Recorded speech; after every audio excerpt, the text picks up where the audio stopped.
Intercostal drainage in lung. Intercostal drainage is often associated with chest tube drainage, which is used to remove fluid, air or blood from the pleural space. Pleural ஸ்பேஸ்னால் ஒன்றும் இல்லை, லங்குக்கும் chest வாலுக்கும் நடுவில் உள்ள space தான் plural ஸ்பேஸ்னு சொல்கிறோம். Intercostal drainage எதுக்கு use பண்ணுறோன்னா, plural ஸ்பேஸில் உள்ள ஃப்ளூயிட், ஏர், பிளட்டை ரிமூவ் பண்ணுறதுக்கு தான் இந்த ப்ரொசீஜர் யூஸ் பண்ணுறோம். மோஸ்ட்டாக இந்த கண்டிஷன் எந்த கண்டிஷனில் இந்த இன்டர்கோஸ்டல் ட்ரைனேஜ் ப்ரொசீஜர் யூஸ் பண்ணுவாங்கன்னா 4 கண்டிஷன் இருக்குது. Pneumothorax, second one pleural effusion, third one haemothorax, fourth one emphysema. First one pneumothorax. when air accumulate in the pleural space and collapsing the lung. இந்த கண்டிஷனில் plural ஸ்பேஸில் ஏர் accumulate ஆகிட்டு லங்கை வந்து collapse பண்ணி விட்டுரும். இதை எப்படி நம்ம ட்ரீட் பண்ணுவோன்னா, ப்ளூரல் ஸ்பேஸில் ஒரு நீடில் போட்டுட்டு அதில் வந்து எக்ஸ்டென்ஷன் ஆர் பிஎம்ஓ லைன்னு சொல்லுவாங்க, அதை ஃபிக்ஸ் பண்ணிவிட்டு அது மூலமாக சிரஞ்சி ஃபிக்ஸ் பண்ணிவிட்டு எக்ஸஸ் ஏரை வந்து ஆஸ்பிரேட் பண்ணி எடுத்துருவோம். சிவியராக நிறையா இருந்துச்சுன்னா ஐசிடி பண்ணிவிடுவாங்க இந்த கேஸ்க்கெலாம். Second one, pleural effusion. When excess fluid build up in the pleural space due to infection, heart failure or cancer. இந்த கண்டிஷனில் ப்ளூரல் ஸ்பேஸில் ஃப்ளூயிட் பில்டப் ஆகிருக்கும். இதனால நம்ம இன்ஃபெக்ஷன், ஹார்ட் ஃபெயிலர் கூட, கேன்சர் கூட வரத்துக்கு நிறைய சான்ஸ் இருக்குது. இந்த பேஷண்ட்டுக்கெலாம் ப்ரீத்திங் டிஃபிகல்ட்டி அதிகமாக இருக்கும். ஸோ நம்ம அதனால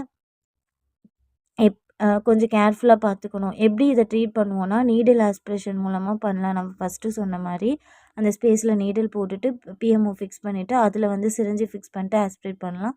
இல்லைனா வந்து ஐசிடி மூலமாக நம்ம அந்த ஃப்ளூயிடை ரிமூவ் பண்ணிடலாம். Third one, haemothorax. Blood accumulation in the pleural space often due to drama.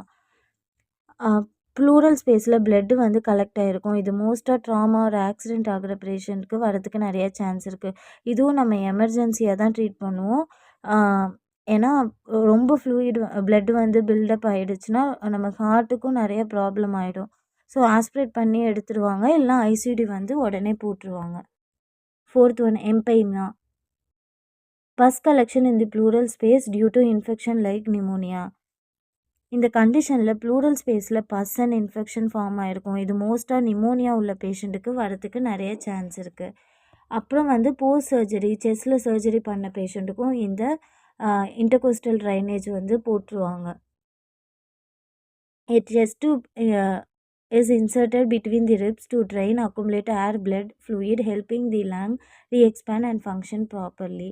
இந்த இன்டர்கோஸ்டல் ட்ரைனேஜ் டியூப் நம்ம ரிப்ஸுக்கு நடுவில் தான் இன்சர்ட் பண்ணி ஃபிக்ஸ் பண்ணி ஏர், ஃப்ளூயிடை, பிளட்டை வந்து single or double or triple chamber வச்சு ரிமூவ் பண்ணுவோம். இந்த இன்டர்கோஸ்டல் ட்ரைனேஜ் நம்ம யூஸ் பண்ணுறதுனால லங்ஸ் வந்து மறுபடியும் எக்ஸ்பேண்ட் ஆகிட்டு அதோட ஃபங்க்ஷனை வந்து ப்ராப்பராக பண்ணும்.